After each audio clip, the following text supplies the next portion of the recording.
السؤال وجدت أنه أحد أعلام المعاصرين وهو العلامة العلايلي أجاب على هذا السؤال.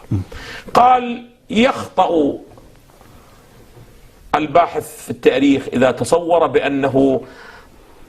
أن البيت الأموي وعلى رأسهم معاوية خرج دفعة واتفاقا في سنة 40 من الهجرة واستطاع أن يكون ماذا؟ أمير المؤمنين. التاريخ لا يمكن قراءته بهذه الطريقة. إذن كيف نقرأه أيها العلامة العلايلي؟ انظروا ماذا يقول هذا الرجل. أنا أطلت على الأعزة ولكنه القضية يعني جد ضرورية. أنت أيضا تعبت سماحة السيد. اقرأ ونستمع نتوقف عند الفاصل. العلامة العلايلي في كتابه الإمام الحسين صفحة 31 هذه عبارته. التفتوا جيدا ماذا يقول. أنا أقرأ عبارات الكتاب ولا أعلق لأن الوقت لا يسع. يقول: إذا عرفنا أن المغيرة بن شعبة كان عندما يكون إخلاصا لهذا البيت الأموي وتعلقا به ونفاقا على غيره. المغيرة كان مؤيدا للبيت الأموي ومخالفا لغيره أيا كان، هسه ما أذكر الأسماء.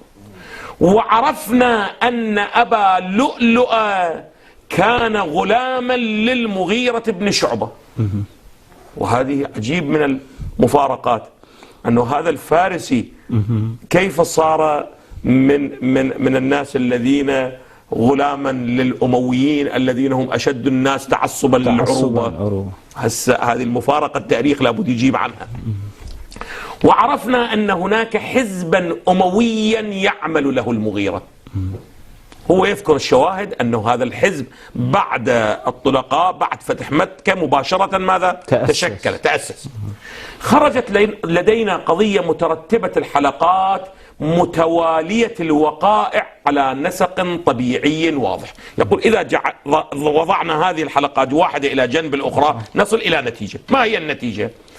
يقول: هؤلاء بدأوا عملهم وقد وجدوا في ولاية يزيد بن أبي سفيان وولاية معاوية من بعده على الشام خطوة أولى يستطيعون أن يثبتوا أقدامهم من بعده. ووجدوا فرصة سانحة للقيام بعمل خطير. ما هو ذلك العمل الخطير؟ ففكروا باغتيال عمر بن الخطاب الخليفة الصالح بتعبير العلامة العلايلي، وكذلك اغتالوه بيد فارسي يبرد حفيظته ويشفي غليله. وما كانوا يجدون أبدا من يقوم بعمل إجرامي من هذا النوع إلا أمثال هذا الفارس.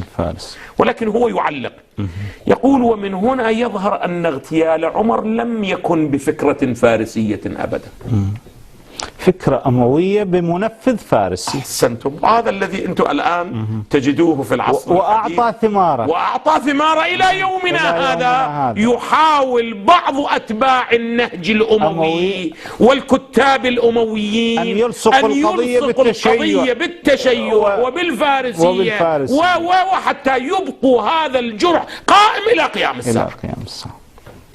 التفتوا جيدا. حتى قلت لكم أعزائي إذا ما نقرأ التاريخ لا نستطيع أن نفهم هاي الفضائيات تعمل لمن، ما هي أجندتها، تنفذ خطوات من. ومن ثم يظهر أن اغتيال عمر لم يكن بفكرة فارسية أبدا، وإنما هو أقرب الظنون من حيث كانت الفتوح الكبيرة في فارس في عهد عمر، ومن حيث تم هذا القتل بيد فارسي، بيد أنه يعلل بعض أطراف القضية ويترك مواضع هامة فيها. يقول: القول بأنه هذا مثلا خلاف فارسي عربي هذا قد يكون له بعض الشواهد، ولكن تبقى هناك نقاط غائمة في قضية اغتيال هذا عبد يعني. لا، لماذا جاء به؟ يقول: يعلل أن القضية ويترك مواضع هامة فيها تحتاج إلى تعليل وتحمل على التساؤل من مثله: لماذا اجتهد المغيرة بإدخال هذا الفارسي المدينة مع علمه بمنع عمر من ذلك؟ يقول: ما الذي أدى أن يخالف هذا الأمر؟ وبماذا نفسر هذه المصادفة أن يكون قاتل عمر غلام المغيرة الذي هو أموي الرأي والهوى؟ إلى أشياء كثيرة لا يتسع الموضوع لها. إذن